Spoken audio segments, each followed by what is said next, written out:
What's up guys, and welcome to another trailing video, cause today I'll be showing you how to make 4 platforms using video games and how you can implement some of them in your Godot project. Yeah? So feel free to make use of the timecode in the description, and don't forget to smash the like button and subscribe if you enjoyed this video. Without much to say, let's make some platforms. Go ahead and add an animated body today, a sprite, then a collision shape. For your collision shapes, set your one-way collision to on. So for your platform, you want to add an animation player, and in your animation player, you will want to create an animation and change its position. So what I'm just going to do, I'm going to change it from its current position and just going to move it downwards. Then Godot is going to do the rest for us and make it move upward. And we're going to turn on an infinite loop and set this as the default animation when it starts.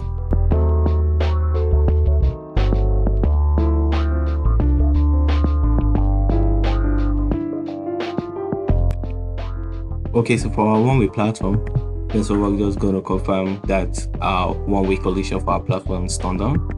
Then we're going to head on to our player script.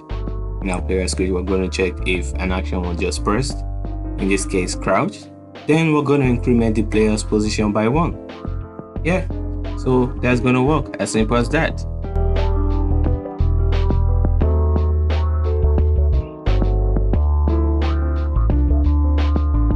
Firstly, add a rigid body, a sprite, then a collision shape.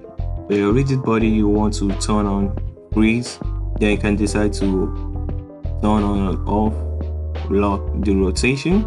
Then you want to change the gravity scale so that how fast your platform is going to fall. Then you want to detect an object, so you can either use the rigid body signal node, or you can use, in my case, an area 2D. Then I will want to check if the body is detected. Then we want to set freeze to false.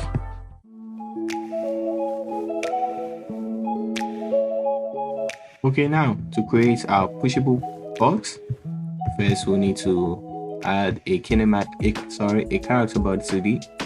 Then this is for adding my gravity to my box, a sprite 2D, and a collision.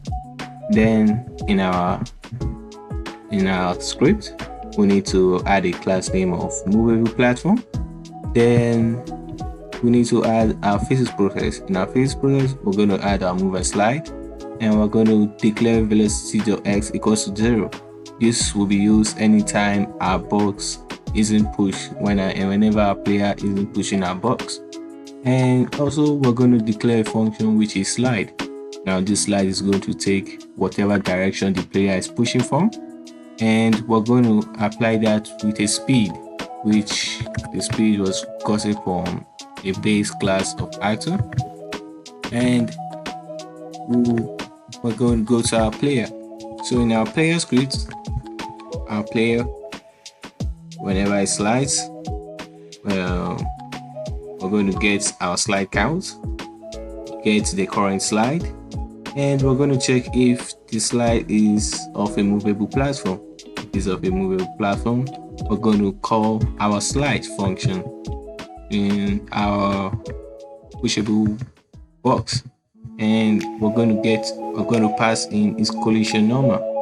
And we're also going to use a negative value, so this is going to help us get the right direction.